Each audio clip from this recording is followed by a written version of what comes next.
നമസ്കാരം കൂട്ടുകാരെ, ദീപ്തിസ് ലിറ്റിൽ വേൾഡിൻ്റെ പുതിയൊരു വീഡിയോയിലേക്ക് എല്ലാവർക്കും സ്വാഗതം. ഇന്ന് എല്ലാവർക്കും ഏറെ പ്രിയപ്പെട്ട ഞണ്ടുകറിയുടെ റെസിപ്പിയുമായിട്ടാണ് ഞാൻ വന്നിരിക്കുന്നത്. അപ്പോൾ വീഡിയോയിലേക്ക് പോകുന്നതിന് മുമ്പായിട്ട് എൻ്റെ ചാനൽ ഇതുവരെ സബ്സ്ക്രൈബ് ചെയ്യാതെയാണ് കാണുന്നതെന്നുണ്ടെങ്കിൽ എല്ലാവരും സബ്സ്ക്രൈബ് ചെയ്യാൻ മറക്കരുത്.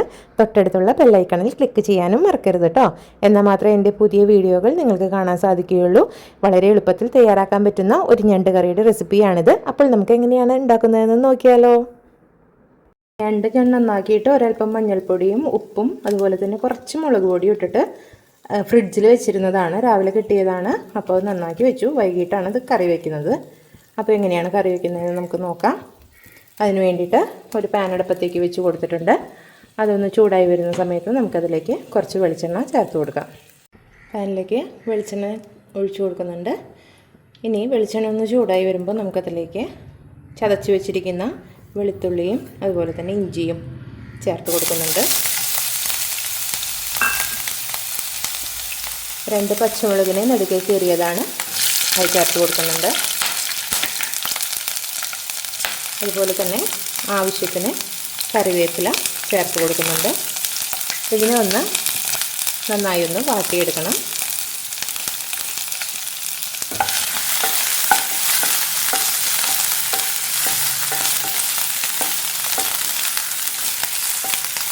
ചെറുതായിട്ട് ഇഞ്ചിയുടെയും വെളുത്തുള്ളിയുടെയും ഒക്കെ നിറം മാറി വരുന്ന സമയത്ത് നമുക്കിതിലേക്ക് അരിഞ്ഞു വെച്ചിരിക്കുന്ന സവോള ചേർത്ത് കൊടുക്കാം. ഒരു 2 മീഡിയം സൈസ് സവാളയാണ് ഞാനിതിലേക്ക് ചേർത്ത് കൊടുക്കുന്നത്.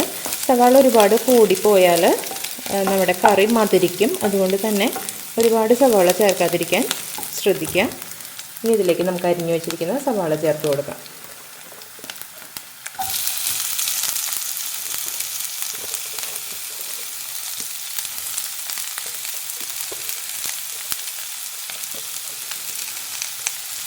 സവാള ചേർത്ത് കഴിഞ്ഞിട്ട് നമുക്കതിലേക്ക് ഒരല്പം ഉപ്പ് ചേർത്ത് കൊടുക്കാം. ഈ സവാള പെട്ടെന്നൊന്ന് വാടിക്കിട്ടാൻ ഉപ്പ് ചേർക്കുന്നത് വളരെ നല്ലതാണ്. ഉപ്പ് ചേർത്ത് കൊടുത്തിട്ടുണ്ട്. പിന്നെ നന്നായിട്ട് ഇളക്കി യോജിപ്പിച്ച് കൊടുക്കാം.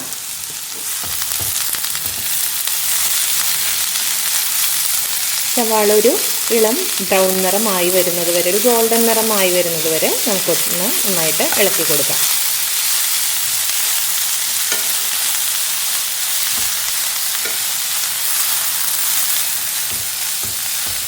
ഇപ്പോൾ നമ്മുടെ സവാളയൊക്കെ ഒന്ന് വാടി നിറമൊക്കെ മാറി വന്നിട്ടുണ്ട്. ഇനി നമുക്കിതിലേക്ക് വേണ്ട മസാലകൾ ചേർത്ത് കൊടുക്കാം. ആദ്യമായിട്ട് ഇതിലേക്ക് ഒരു 1/4 ടീസ്പൂണോളം മഞ്ഞൾപ്പൊടി ചേർത്ത് കൊടുക്കുന്നുണ്ട്. അതിനുശേഷം ഇതിലേക്ക് ഒരു 1.5 മുതൽ 1.25 ടീസ്പൂൺ വരെ മുളക് പൊടി ചേർത്ത് കൊടുക്കുന്നുണ്ട്. മല്ലിപ്പൊടി അതുപോലെ തന്നെ ഒരു 1 ടീസ്പൂൺ നിറവും അതുപോലെ തന്നെ ഒരു 1/2 ടീസ്പൂണോളം മല്ലിപ്പൊടിയും ചേർത്ത് കൊടുക്കുന്നുണ്ട്. ഇനി കുരുമുളക് പൊടിയാണ് ചേർത്ത് കൊടുക്കുന്നത്. ഒരു 1/2 ടീസ്പൂണോളം കുരുമുളക് പൊടി നമുക്കിതിലേക്ക് ചേർത്ത് കൊടുക്കാം. അതുകൂടാതെ ഇതിലേക്ക് ഗരം മസാലപ്പൊടി ചേർത്ത് കൊടുക്കുന്നുണ്ട്. 1 ടീസ്പൂണോളം ഗരം മസാല ചേർത്ത് കൊടുക്കുന്നുണ്ട്. കൂടാതെ പെരുംജീരകത്തിൻ്റെ പൊടി ഒരൽപ്പം, പെരുംജീരകം പൊടിച്ചതാണ്, വലിയ ജീരകം പൊടിച്ചത് ഒരു 1/2 ടീസ്പൂൺ ചേർത്ത് കൊടുക്കുന്നുണ്ട്. എന്നിട്ട് ഇതിനെയെല്ലാം നന്നായിട്ട് അതിൻ്റെ പച്ചമണം മാറുന്നത് വരെ ഒന്ന് ഇളക്കി കൊടുക്കാം.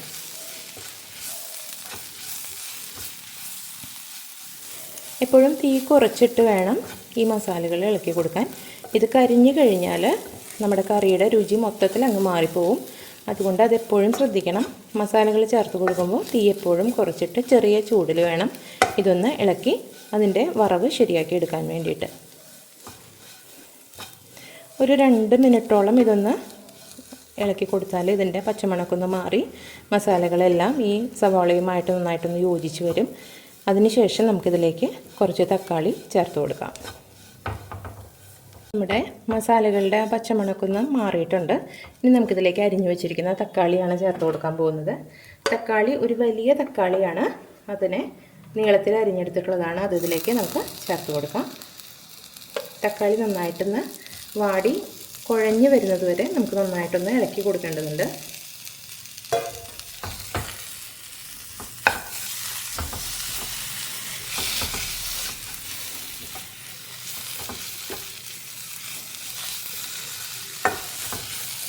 ഇതിലേക്ക് ഒരൽപ്പം ചെറുനാരങ്ങ നീര് കൂടി ചേർക്കുന്നുണ്ട്. ഒരു പകുതി ചെറുനാരങ്ങയുടെ നീരാണ്, അതുകൂടി ഇതിലേക്ക് ചേർത്ത് കൊടുക്കാം. ചെറുനാരങ്ങ നീരാണ്. കുരു വീണിട്ടുണ്ട് ഇതിൽ, അത് ഞാൻ എടുത്ത് മാറ്റും. കുരു എപ്പോഴും വീഴാതെ ശ്രദ്ധിക്കണം കേട്ടോ.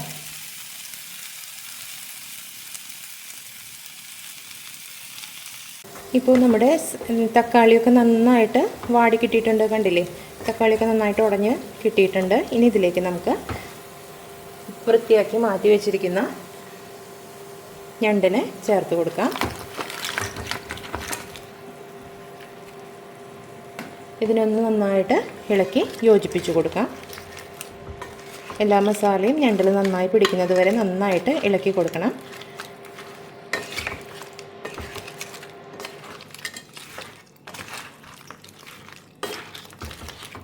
മസാലകളൊക്കെ ഞണ്ടിലേക്ക് നന്നായി യോജിച്ച് ആ ഞണ്ടിൻ്റെ ഉള്ളിലേക്കൊക്കെ മസാല നന്നായി പിടിക്കണം. അതുകൊണ്ട് ഞണ്ടിനെ ചെറുതായിട്ടാണ് കട്ട് ചെയ്തിരിക്കുന്നത്. ഒരുപാട് വലുതാക്കി കട്ട് ചെയ്തിട്ടുണ്ടെങ്കിൽ ഞണ്ടിൻ്റെ ഉള്ളിലേക്ക് മസാല പിടിക്കാൻ കുറച്ച് ബുദ്ധിമുട്ടാണ്. അതുകൊണ്ടാണ് കുറച്ച് ചെറുതായിട്ട് കട്ട് ചെയ്തിരിക്കുന്നത്. ഇനി ഇതൊന്ന് 5 മിനിറ്റ് ഒന്ന് നമുക്ക് മൂടി വെച്ച് ഒന്ന് ചൂടാക്കിയെടുക്കാം. അതിനുശേഷം പാകത്തിന് വെള്ളം ഒന്ന് ഒഴിച്ച് കൊടുക്കേണ്ടതുണ്ട്. ഞണ്ട് നല്ല വേവുണ്ട്, അതുകൊണ്ട് ഞണ്ടിന് കുറച്ച് വെള്ളം ചേർത്ത് കൊടുക്കാം. അതിന് മുമ്പായിട്ട് നമുക്കിതൊന്ന് മൂടി വെച്ചൊരു 5 മിനിറ്റ് വേവിച്ചെടുക്കാം.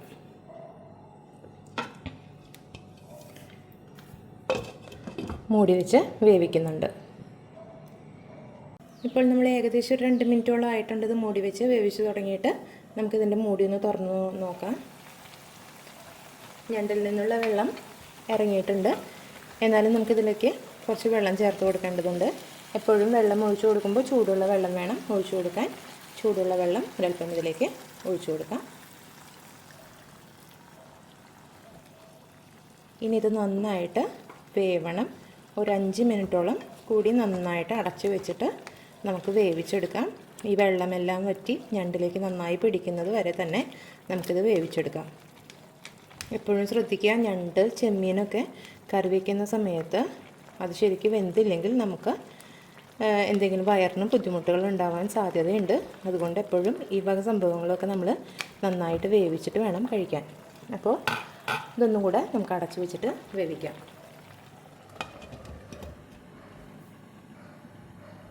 ഏകദേശം ഒരു 5 മിനിറ്റ് കഴിഞ്ഞിട്ടുണ്ട്. ഈ സമയത്ത് നമുക്കിതിൻ്റെ മൂടി തുറന്ന് നോക്കുമ്പോൾ വെള്ളമൊക്കെ ഏകദേശം ഒന്ന് വറ്റിയിട്ടുണ്ട്. ഞാനിതിനിടയ്ക്ക് 1-2 പ്രാവശ്യം ഒന്ന് ഇളക്കി കൊടുത്തിരുന്നു. ഇപ്പോഴും നമ്മൾ മൂടി വെച്ച് വേവിക്കുമ്പോൾ ഇടയ്ക്കൊന്ന് തുറന്ന് ഇളക്കി കൊടുക്കണം. ഇപ്പോൾ വെള്ളമൊക്കെ ഏകദേശം വറ്റിയിട്ടുണ്ട്. നമ്മളുടെ ഇതൊന്നും കുറുകി വന്നിട്ടുണ്ട്. ഇനി അവസാനമായിട്ട് ഇതിലേക്ക് നമുക്ക് കുറച്ച് മല്ലിയിലയും അതുപോലെ തന്നെ ഒരു വേപ്പിലയും കൂടി ചേർത്ത് കൊടുക്കാം. അപ്പോൾ അത്രയേ ഉള്ളൂ. വളരെ രുചികരമായിട്ടുള്ള ഒന്നാണ് ഈ ഞണ്ട് കറി. അപ്പോൾ എല്ലാവരും ട്രൈ ചെയ്യണം. ഇതുവരെ എൻ്റെ ചാനൽ സബ്സ്ക്രൈബ് ചെയ്യാത്തവരുണ്ടെങ്കിൽ അതൊന്ന് സബ്സ്ക്രൈബ് ചെയ്യാൻ മറക്കരുത്. അപ്പോൾ അടുത്ത വീഡിയോ ആയിട്ട് നമുക്ക് വീണ്ടും കാണാം. Bye bye.